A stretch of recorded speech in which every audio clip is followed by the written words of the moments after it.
சிவா திருச்சிற்றம்பலம். ஆரூர் அமர்ந்தரசே போற்றி, சீரா திருவையாரா போற்றி. தியாகராஜ லீலை முதல் பகுதி. தேவலீலை. திருமணம் நடத்தி கொண்ட லீலை. ஏழாம் லீலை.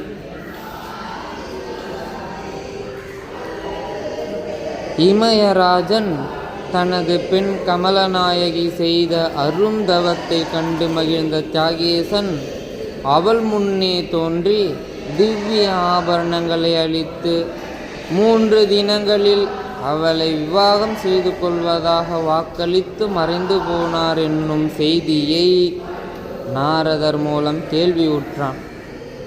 உடனே தன் தேவிமாருடனும் பரிவாரங்களுடனும் புறப்பட்டு அதிவிரைவில் திருவாரூர் நகருக்கு வந்து சேர்ந்தான்.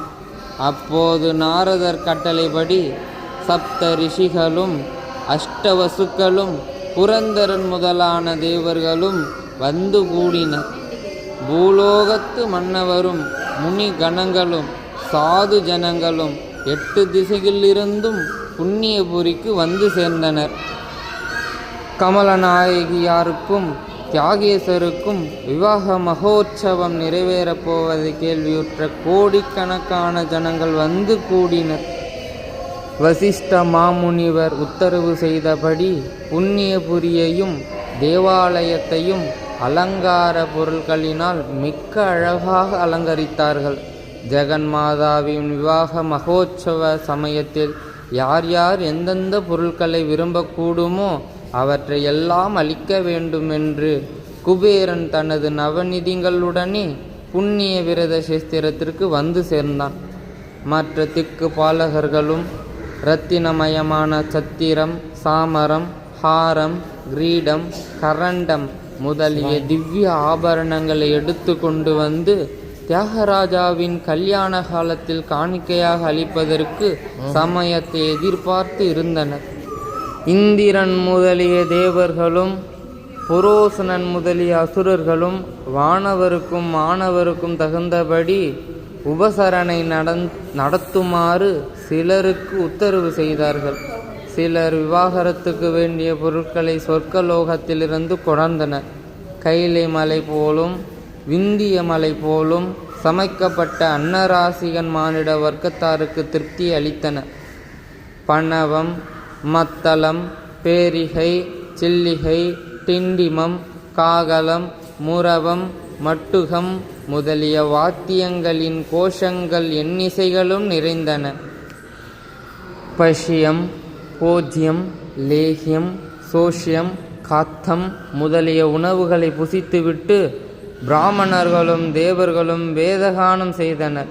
வசிஷ்டர், பர்வதர், விஸ்வாமித்திரர், புலஸ்தியர், பிறகு குச்சர், காசியப்பர், தௌமியர், காத்தியாயனர் முதலான மகரிஷிகள் விவாகத்துக்குரிய பூர்வ காரியங்களை நிறைவேற்றினார்கள். சுவாதி நட்சத்திரத்துடன் கூடிய பால்குண சுத்த பௌர்ணமி தினத்தை தியாகராஜாவின் விவாக நாளாக காசியப்ப மகரிஷி குறிப்பிட்டார். அந்த சுப தினத்தில் சுப முகூர்த்தத்தில் கந்தர்வனுக்கு சமமான அழகிய திருவுருவத்துடன் விவாக மண்டபத்தின் நடுவே தியாகராஜர் தோன்றினார். அத்தருணத்தில்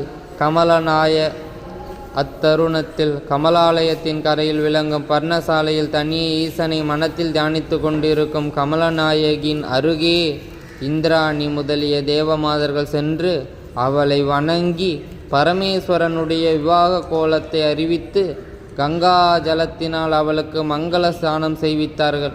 பிறகு பரமேஸ்வரனால் வரமாக அளிக்கப்பெற்ற திவ்ய ஆபரணங்களினால் அவளை அலங்கரித்தார்கள். உலக மாதாவாகிய கமலநாயகியாரை இரத்தின பல்லாக்கில் எழுந்தருளச் செய்து மங்கள வாத்தியங்களுடன் தேவமாத தேவாலயத்துக்கு அழைத்து சென்றனர். அப்போது லக்ஷ்மி தேவி கொடைபிடித்தாள், சரஸ்வதி தேவி சாமரம் அசைத்தாள், இந்திராணி முதலான திக்குப்பாலகர்களின் தேவிகள் மயில் தொகை விசிறியால் விசிறினார்கள்.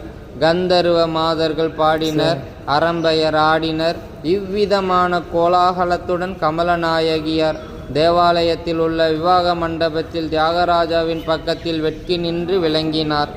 கந்தம், பொறி, பூர்ண பாத்திரம், பாலிகை, அங்குரம், தீர்த்த கும்பம் முதலியவற்றால் நிறைவேற்ற வேண்டிய மந்திர காரியங்களையெல்லாம் வசிஷ்டர் குறைவர நடப்பித்தார்.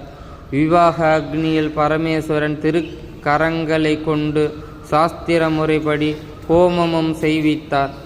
அப்போது இமயராஜன் தன் புத்திரியின் விவாகரத்துக்காக ஆயிரக்கணக்கான பசுக்களையும் வஸ்திரங்களையும் ஆபரணங்களையும் அங்கு வந்திருந்த சொரோத்திரியர்களான பிராமணர்களுக்கு மங்கள காரிய சித்திக்காக தானம் செய்தான்.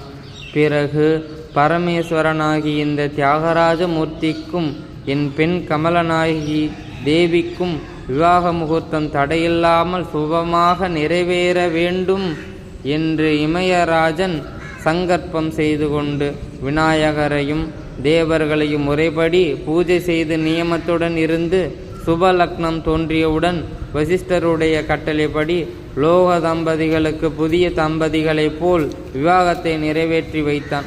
அத்தருணம் தேவ துந்துபி முழங்கின, தேவர்கள் புஷ்பமாரி சொரிந்தனர்.